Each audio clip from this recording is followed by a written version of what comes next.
Pranam Gurudev.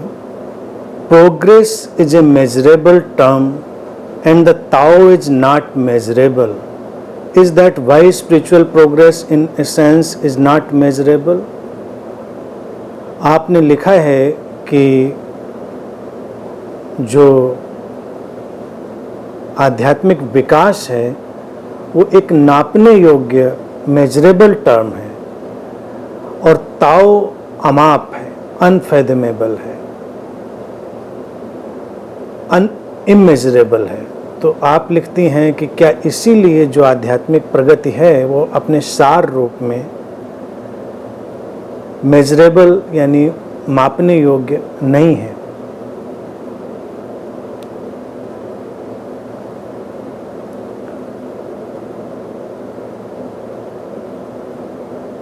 देखिए, आध्यात्मिक प्रगति, spiritual progress जो शब्द है ना, ये शब्द ही अपने आप में बड़ा डिसेप्टिव है।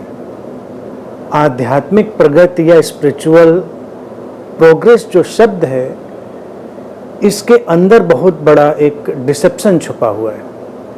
व्यक्ति को लगता है कि जैसे कहीं भविष्य में कोई प्रगति होने वाली है।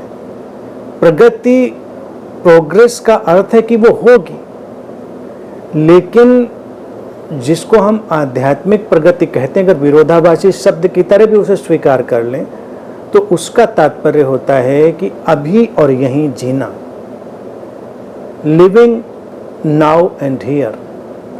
आध्यात्मिक यात्रा क्या है? From now to now, from here to here. हम कहीं जाते नहीं, भविष्य में कुछ और नया रचा नहीं जाता। लेकिन जो ये प्रोग्रेस शब्द है, ये एक ऐसा डिसेप्शन देता है व्यक्ति को कि शायद कुछ भविष्य में आएगा। ऐसा नहीं आता, और अगर वो भविष्य में आएगा तो फिर वो मेजरेबल हो जाएगा, उसको मापा जा सकेगा। इसे मापा नहीं जा सकता। वर्तमान का जो क्षण है, वर्तमान के जिस क्षण में तुम ठहर गए हो, उसे मापा नहीं जा सकता। वही इमेजरेबल हो जाता है, वही इनएग्जॉस्टिबल हो जाता है, अमाप हो जाता है। तो आध्यात्मिक प्रगति का अर्थ है प्रगति की सारी अवधारणाओं को छोड़ देना। स्पिरिचुअल प्रोग्रेस, अगर हम उसको ठीक ठीक एसेंस में देखें, जो एसेंस की बात कही है, वो एसेंस यही है कि जो हम प्रगति से सोचते हैं उस सबसे बाहर हो जाना और अपने उस स्वभाव को देखना जो अनादि है, अनंत है, जिसे हम भारतीय दर्शन की भाषा में कहते हैं वो ऐसा पूर्ण है जो पूर्ण ही रहता है, उसमें कोई अंतर नहीं पड़ता। तो मूल बात ये है, इसलिए ये शब्द हम उपयोग करते हैं, लेकिन उस शब्द के उपयोग के साथ ही हमको ये भी जानना चाहिए कि वो शब्द विरोधाभासी है, पैराडॉक्सिकल है। स्पिरिचुअल प्रोग्रेस, अब स्पिरिचुअल प्रोग्रेस या कहें हम इनर जर्नी, तो वेयर इज द जर्नी?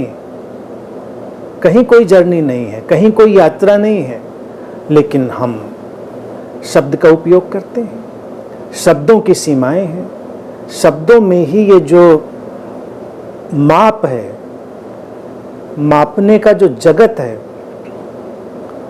वो पैदा होता है, शब्दों के साथ ही वो पैदा होता है। तो इसको समझें तो इन एसेंस स्पिरिचुअल प्रोग्रेस जैसी कोई चीज़ नहीं होती। इन एसेंस सार रूप में आध्यात्मिक विकास जैसा कुछ भी नहीं होता। सारे विकास जहाँ पर थम जाते हैं, सारे विकास की जहाँ पर व्यर्थता नजर आ जाती है, वही आध्यात्मिक विकास होता है। सार रूप में वही आध्यात्मिक विकास है। ताओ का अभिप्राय वही है।